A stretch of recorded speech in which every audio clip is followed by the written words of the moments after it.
Malakas ba ang dating ni Alice Guo kapag makikita mo siya sa personal?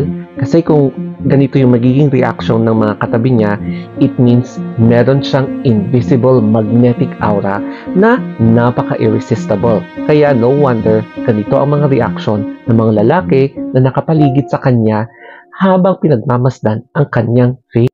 Qualified ba si Alice Guo para sumali sa Miss Grand Philippines 2024? Kung titignan nyo yung kanyang physical profile, baka pwede, di ba? Si Alice Guo kasi ang the most trending social media personality. Kahit sa mass media, talagang pinag-uusapan siya. Kaya naman, ito ang isa sa mga perfect recipe na gustong-gusto ng MGI. So pag-uusapan natin ang top 5 reasons bakit pwede si Alice Guo na sumali sa Miss Grand Philippines if ever bigyan ng pagkakataon at walang kaso. Let us now begin with the first reason, yung kanyang overall physique. So unahin natin yung kanyang height. MGI is looking for a contestant na medyo matangkad. So Alice Guo stands 170 centimeters o kaya 5'7" tall. So, qualified na qualified talaga siya if ever nasasali siya. And then the physique. Kung i-observe mo, mag-slender yung type ng katawan niya and masasabi natin na she is really fit. So, kapag sasali siya, mag-audition siya, pasok siya. And then, the facial structure, no? Kung makikita nyo, napaka-kings ng face, okay naman lahat ng mga features ng mukha niya.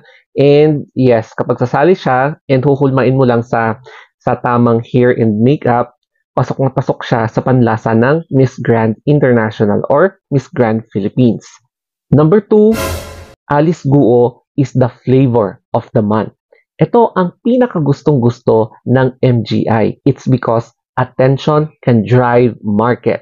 Meaning, kapag nasa iyo yung attention, malaki yung revenue and yung mga manonood sa pageant mo. So, tignan natin yung mga digital profile ni Alice Guo. Channel, meron ngang official YouTube channel si Alice Lial Guo. And meron din siyang I'm not sure kung legit checkmark ito, pero may checkmark. Pero kung napa-checkmark niya, powerful talaga siya. Meron siyang 19.3k subscribers, 2 videos. So, 2 videos. Meron yung isa, first upload niya 2 years ago, 235k views. And then yung second video is 513k views. And syempre, no, kapag may-ari ka ng Miss Grand International, gustong-gusto mo yung ganitong channel. It's because may kita mo na ramdam mo na malakas itong candidate na ito if ever man nasasali siya sa Miss Grand Philippines tapos Miss Grand International, o di ba? And then i-check ka natin yung kanyang Facebook. So in here, makikita natin dito, ayan. May ang dami ng mga replica na videos and syempre create ito ng mga ibang content creators kasi marami na kasing hatak ang Alice Guo na topic. So, ang pinaka-legit na na-check ko dito is etong second. Yan. Eto. Ayan. Siyempre may farm. Pero I'm not sure kung legit ito. Pero yung mga uploads niya is all about yung kanyang livelihood projects, mga ganyan. And pati sa baba. Yan. Number 3, yung Stop the War and Violence na advocacy ng Miss Grand International. So, meron silang bagong hashtag ngayon na We Are All Together. Yan. So, kung makikita nyo, yan yung hashtag ng MGI. So, malaking bagay yung participation if ever man na-qualified si Alice Guo. Kasi nga, di ba, merong ongoing na giitan doon sa West Philippine Sea.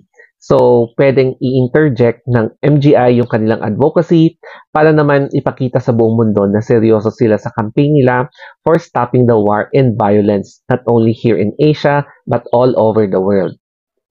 The fourth one is having a very dramatic backstory. Ito yung gustong-gusto ng MGI sa isang candidate. It's because nagdadrive talaga siya ng emotions and then views. Tapos, kapag views naman, kapag aakyat ang views, it means more transactions.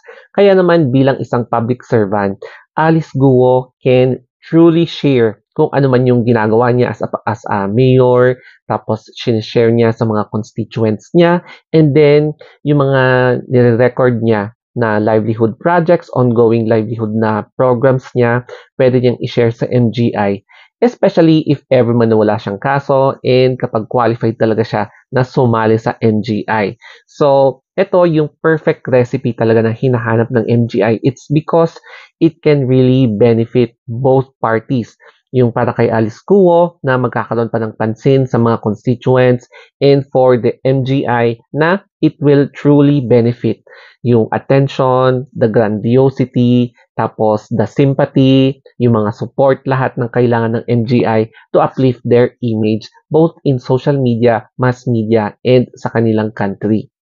Tsaka napansin natin, number 5, medyo nade-drain na talaga ang MGI sa Philippines. Medyo nasa-challenge na sila kung paano talaga ibalik yung amor ng MGI sa mga Pinoy pageant fans. Ilang years na kasing dinodog show ng MGI ang Pilipinas, di ba? So, ganito yung naging resulta, nawalan na ng interest ang Pinoy pageant fans sa MGI.